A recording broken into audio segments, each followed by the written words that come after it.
97.9 The Box is the Madd Hatta Morning Show with French in the building. French right there in the building. Trying to get my crew drunk. You know them well enough, and he gonna bring drinks in here. That's how they do, though. That's how they do. That's the kind of crew he hangs with, though. That's what they do. They bring the drinks. I'm not mad at the drinks. Before we talk about the music, we'll talk about the drinks. You gotta enjoy life, man. You know, and the best way to enjoy it is French Vanilla Ciroc. Yeah. Okay, now you've been with Diddy for a while, and I know what made him wait till now to come out with your flavor, man, and everything, or was it the process he was making you wait it out? Say, hey, man, I'm gonna let you. I ain't gonna just throw it at you. Yeah. I mean, you know, great things take time.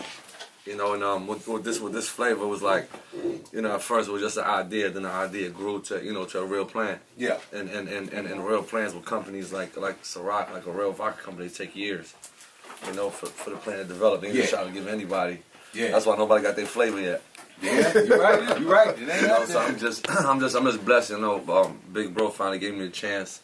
You know, to prove that, you know, I mean, we celebrate life. Yeah. Y'all do. That's like somebody giving you a liquor company. It's like you gonna know exactly what the people want. Yeah. You know what I'm saying? Yeah. So you didn't know. So it's flying off the shelf. Thank God. You know, we blessed. French Vanilla Ciroc. Man, how was you feeling in there when he finally came in there and said, "Hey, man, the deal is done"? And then did you actually get to like have any say so in you know how it was? Yeah, you know, of the flavor course, man. before they put it in the Yeah, bottle? the whole team flew in from London. We sat there. We tried every vanilla vodka they had. Then you know, we was looking out for the aftertaste. You know what I'm saying? For the headaches, for this and that. So so I had to make sure you don't get no headaches, no none of that. How long does that take? That sounds like a long process because it's on some one-day deal where they just taste all this. Okay, cool, that one go. Nah. I mean, because you know, this gotta last forever. You can't just go on the shelf and be like, you know what, I'm changing the taste. You know, so you gotta make sure you take enough time to make sure you got the right product on shelves. Okay. You know, so the French Vanilla Ciroc took about the tasting process was about like a couple months. You know, but the whole idea and everything took a couple years, like 2-3 years. Well, congratulations on that, man. How do you feel? I mean, there was a time when product merchandising did not even mix with music like this. Now it's like an important component to your brand. Yeah. Like, if you're just doing your thing, but you ain't got something associated with your brand, it's kind of like you ain't doing it now. It's totally the reverse 20 years later. Yeah. What's your thoughts on that? I just find it to be a real interesting turn of events because I was able to be here in the beginning and see how it went from that to now this. I mean, for sure, man. I felt like Puff was the one that he was one of the fathers that changed that for the game. You know, and that's the reason why I got with Puff. Just looking at him stay on the Forbes #1 for years. It's not even fair no more. You know? And not even making no music lately. Right. You know what I'm saying? It's a blessing to young entrepreneurs like me. It just shows you that you ain't gotta make music for you to stay on top of your game, you know? And just watching people like Jay-Z when it came out the whole Rockefeller, Rockaware, 18 mil, and seeing people get real money that have nothing to do with music. Because the real money is not in music. Right, and I was going to ask you that because now, how important is your music to what you do? It's great to have hits and whatnot, and congratulations on your latest. Thank you. But, you know, when you got stuff like this that really brings in some real strong bread, how important really is your music when you like, man, I can just keep doing this, keep getting me deals with other companies, and I can just go in a totally different direction in the music. I used to do that. I mean, honestly, I just do things I love. You know, I could have been doing like, you know, weed raps and, you know, all kind of, you know, there's opportunities present themselves every day, but I love having fun. I love drinking. You know what I'm saying? I'm Ciroc. I love making music. I do that. I'm saying clothes, this and that. I love getting dressed. So I just stick to what I love because it always works out. You know what I'm saying? Was it part of your plan? Like, well, I know it's not like, oh, I know I'm going to give me a liquor deal or something like that, but to go from where you were with the music to now, you know, doing all the extra stuff that you do. Yeah, it wasn't part of my plan to have French Vanilla Ciroc when I first started, you know, but being around Puff and just seeing, you know, his elevation and him just changing the game, I was like, you know, if Big Bro could do it, I could do it. So, you know, it was kind of like that. Like when I signed with Puff, I didn't sign to him because of the music. I signed to him because he's like the biggest hustler of our generation. You know, so I wanted to learn the game. I wanted to be like, you know, I wanna do that. Cause he had like 7 companies in one building in Manhattan at one time. It was like one floor Sean John, one floor Unforgettable, one floor Bad Boy, the other floor. So I was like, damn, right in the middle of 42nd Street. You know what I'm saying? So that was like, you know, that was something I learned from, and you know, I'm just happy to be here. So what's the best advice he ever gave you? The best advice was not giving me no advice, just let me watch him. And y'all seem like y'all have a real friendship. Yeah, y'all don't seem like that's that's what what I was gonna ask you too. It doesn't seem like y'all. It don't seem like y'all artists. And I'm not saying that the company head or whatever is supposed to, you know, he here and you there, but your relationship, you know, we see it. You know, y'all document very well, and it doesn't seem like it seems like everything. Y'all seem like partners, not really, not just in what you're doing with the Ciroc, but y'all seem like partners, homeboys. Nah, for real, it's one of my best friends. I mean, at the end of the day, how can you be in that position? Because sometimes, like, you know, money situation, like, man, I need more money, because you can't. It's hard to negotiate with your boy.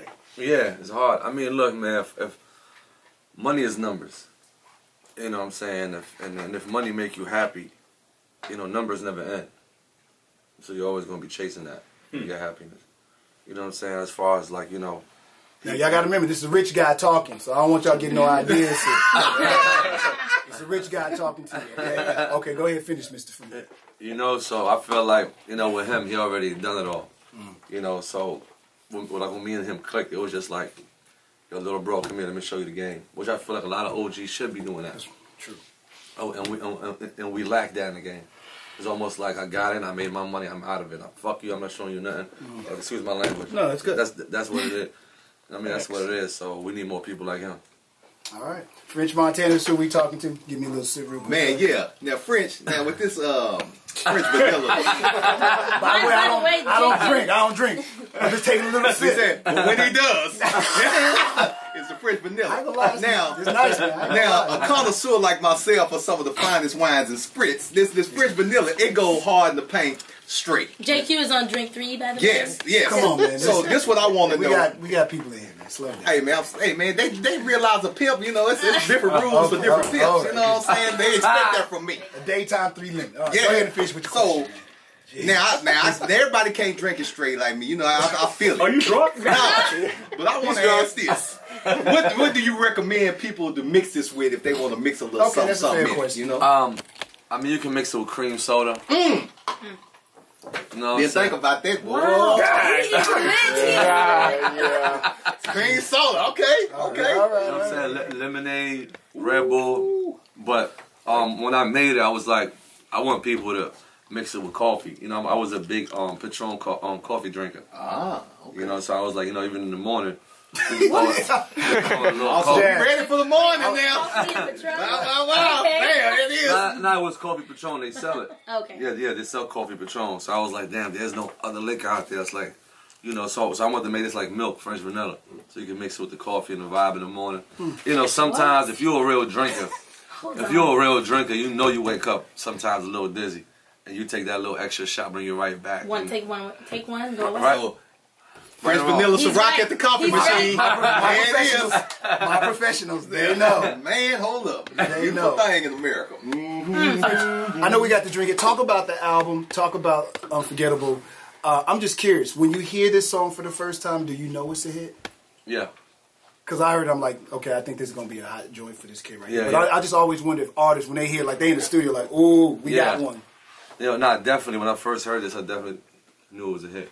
How'd you and Sway get together to even do the record? I had got the record, and I just jumped on it. You know, then me and Sway spoke after it, and everything came together.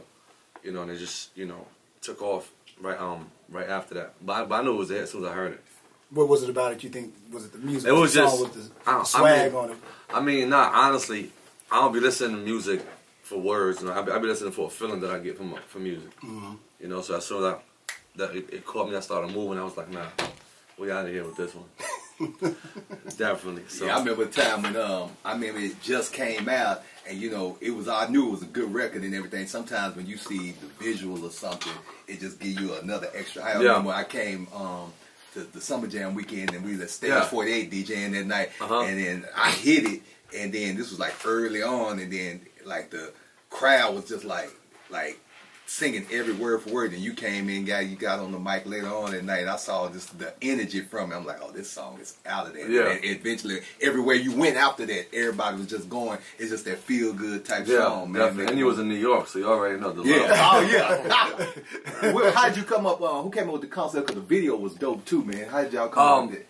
I be listening to a lot of African music, so I was just going through like clips and all that. Then I found these kids, the ghetto triplet kids, and I just found them. They were just like unique, you know. Just come to find out, they didn't have they didn't have no TVs and nothing out there, so they was learning like unique moves.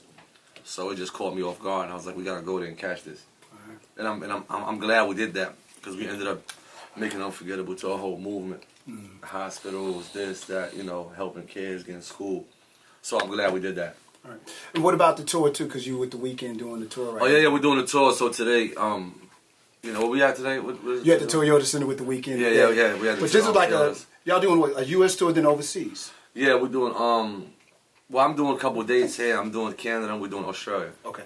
Definitely, man. Shout out to the weekend. We're gonna turn up tonight. Make sure you go to the show tonight if you're in town. You don't want to miss it. I got the craziest question, because you know, my stamps ain't like your passport, so you have to excuse me.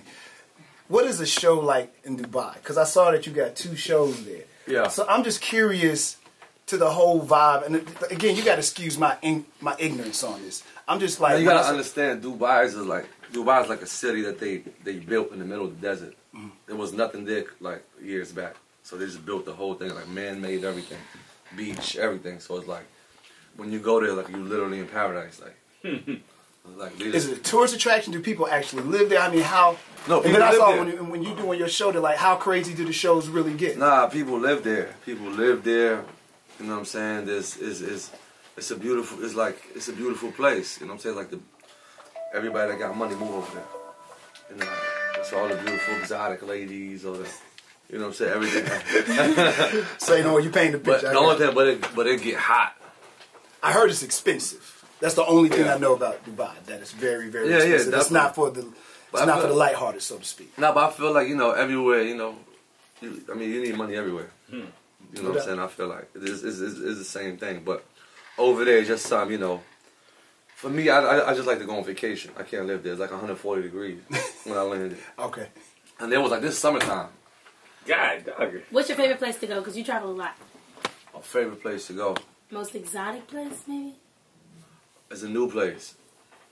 What's the secret? Just a new place. That's like traveling the world. I don't like going to the same place twice. I want to go to the I mean, Australia. I've never been there. I would love to go there. What was the spot? Maldives. I definitely want to go there. Man. But that's far though, you know. So I don't know. French, what's up? I was noticing that y'all had wrapped up. They doing the post production on this movie called Respect the Shooter. What's the movie all about? It was just a movie me and my brother Spiff did together. We just finished it, so we just like at the last process of the editor. You know, it was just a movie that we shot.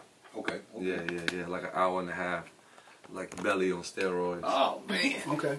I just felt like, you know, we didn't have nothing since The Wire or Belly, as far as like, you know, the hip hop culture. Yeah. In the movie, so we just finished it. We tried, you know, put it out in the summertime next year. Okay.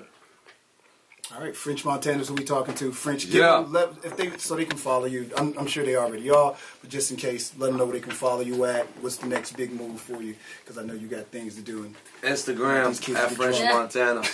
Go get that Jungle Rules album if you don't got it. And I want to thank y'all for having me. No, thank you, man. Thank you. Thank y'all for the support. You know, for real. Thank you, brother. Thank you, my man. Brother, how you like that drink though? It's nice. I can't front.